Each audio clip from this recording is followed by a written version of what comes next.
সংস্কার কমিশন প্রধান মূলত তাদের সাথে এবং রাজনৈতিক দলের প্রতিনিধিরা সেখানে ছিল।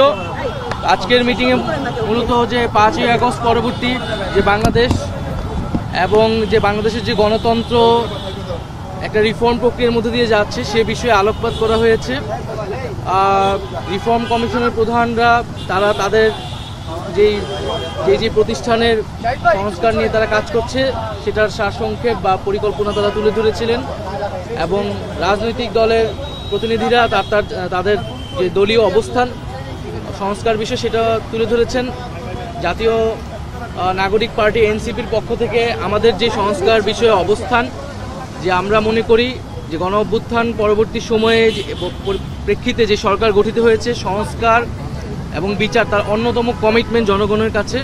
ফলে মৌলিক সংস্কারের ভিত্তি এই সরকারের সময়ই তৈরি করতে হবে এবং সকল রাজনৈতিক দল মিলে যে একটা ঐক্যমত পোষণ করতে হবে, যেটা জুলাই সনদের কথা বলা হচ্ছে, সেই জুলাই সনদে স্বাক্ষরের মাধ্যমে আমাদের জনগণের কাছে আমাদের যে কমিটমেন্ট সংস্কারের যে ধারাবাহিকতা সেটার বাস্তবায়নের জন্য আমরা জুলাই সনদে তার দ্রুত বাস্তবায়নের কথা বলেছি এবং সংবিধান সংস্কার বিষয়ে আমাদের যে অবস্থান যে গণপরিষদের মাধ্যমেই সংবিধান সংস্কার করতে হবে, অন্যথা পার্লামেন্টে সংবিধান সংস্কার টেকসই হবে না। বাংলাদেশের ইতিহাস থেকেও আমরা এটাই দেখতে পাই। তো আমাদের সেই দলীয় অবস্থান আমরা সংক্ষেপে বলেছি।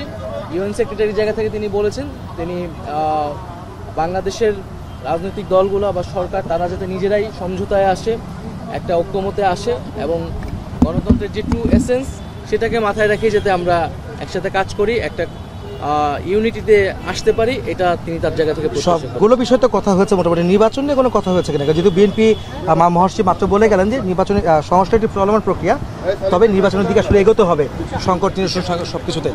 আপনারা কি নির্বাচন নিয়ে কোনো কথা বলেছেন কিনা?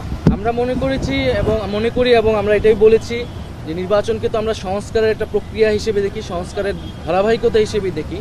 কোনো রকম সংস্কার ছাড়া সংস্কারবিহীন নির্বাচন তো কোনো কাজে দেবে না। এটা অন্য সকল রাজনৈতিক দলও এটার সাথে একমত পোষণ করে। এখানে মতপার্থক্যগুলো হচ্ছে কোন সংস্কারটা কখন হবে, ইলেকশনের আগে কখন হবে, পরে কতটুকু হবে, সেটা আমরা মনে করি যে জুলাই সনদের মধ্যেই আমরা সেটার বাস্তবায়ন হলে সেই যেই মতপার্থক্যগুলো সেগুলো কিন্তু কেটে যাবে এবং আমরা একটা ঐক্যমতে আসলে আসতে পারবো।